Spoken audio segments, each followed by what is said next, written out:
Welcome to DIY Guitar Making at Eric Schaefer Guitars. In this one, I want to talk about the Samaji heel. The Samaji heel is a design for the heel of an acoustic guitar that originates from a well-known and well-respected luthier by the name of Irvin Samaji. He's a personal hero of mine. Oh, by the way, if it can be attributed to a maker earlier than Irvin Samaji, please let me know. But as far as I know, it goes back to Irvin Samaji, and it can really be attributed to him as his original heel design, which you now actually see a lot of. It seems to me, especially if you look around at, I follow a lot of different makers on Instagram and other places, and that design seems to be very popular.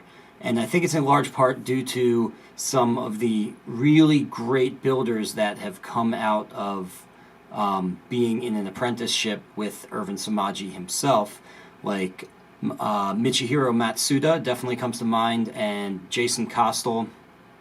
And so this design, if you haven't seen it before, it strikes you as a little strange at first, but it's actually a very aesthetically pleasing, very playable, ergonomic design. It makes a lot of sense in that regard, and it also affects the build process in a way that I think makes it a little bit easier when it comes to joinery. So we're going to talk about all those things right now in this episode.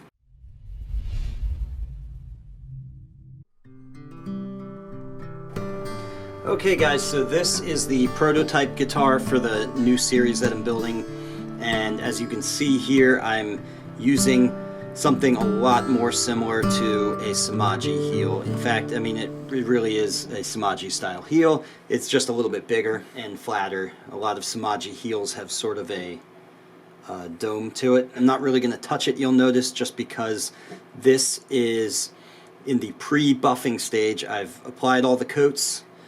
It looks pretty glossy here, but it's actually going to get glossier because this isn't even buffed out yet. So the first thing I want to talk about with the Samaji heel is the feel of it, the way that it affects the playability in the player's hands. Now, ordinarily, the more common heel type is one that tapers down to sort of a triangle shape at the bottom here, and that way all this mass here on the sides kind of tucks away so your fingers can, your whole hand can get down here a little more easily. And I think that idea made sense and continues to make sense for a lot of people and how they play, but there's actually something very unique, a unique feel that this style of heel gives you, especially when you're playing in these upper registers up here.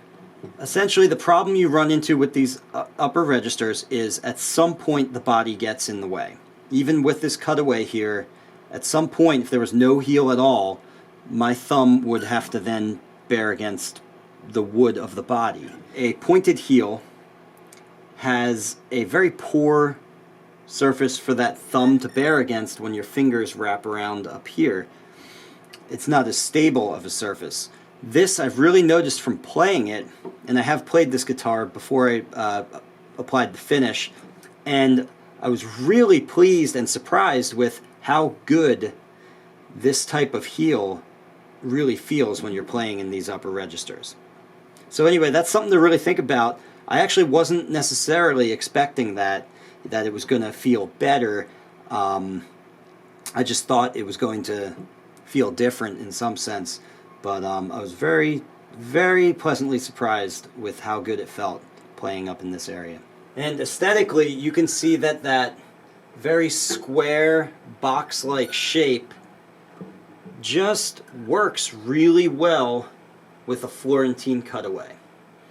It works well with a regular body shape too, but something about that sweep of the cutaway that then continues onto the flat treble face of the heel is just really stunning to me.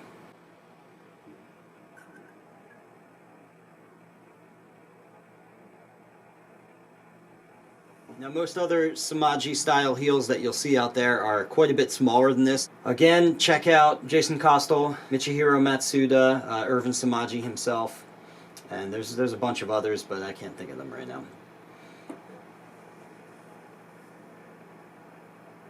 Implementing this style of heel actually made some steps a little bit easier. For example, the neck fitting.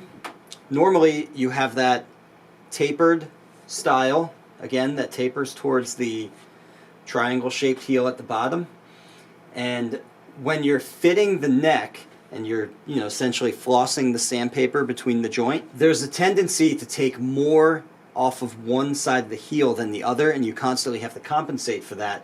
Well, that in part is due to the fact that it's tilted at that angle towards the little triangle. When your heel is basically a box, like it is here, it tapers but only slightly.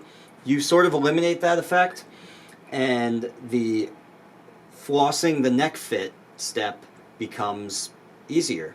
Also, if you're doing a mortise and tenon neck joint in here, you just give yourself a lot more room with such a large heel for you to set up your neck joint. So another thing that actually becomes a little bit easier if you're using heel style like this is neck carving, because you have this very big flat surface on the front of the heel here where you can actually just take a rolling pin sander or something like that, or even a dowel wrapped in sandpaper, and very easily create a smooth scoop in this area. And beyond that, for the other two sides, it's just a matter of creating two flat surfaces. I think for a beginner, creating this boxy heel is actually a lot more attainable than the sharp heel that I've seen a lot of beginners mess up. So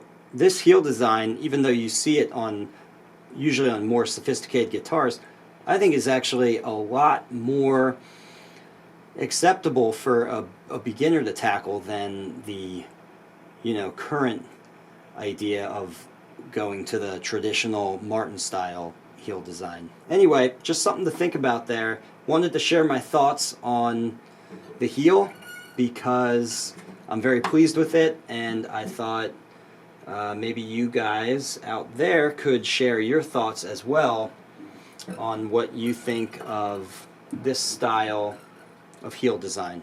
If you learned something here, please give this video a like and subscribe so you can be notified when I release a new DIY guitar making video every Friday. And if you want to really learn more, take one of my structured online courses at ericschaferguitars.com or register for a hands-on guitar building workshop here with me in Burnville, Pennsylvania.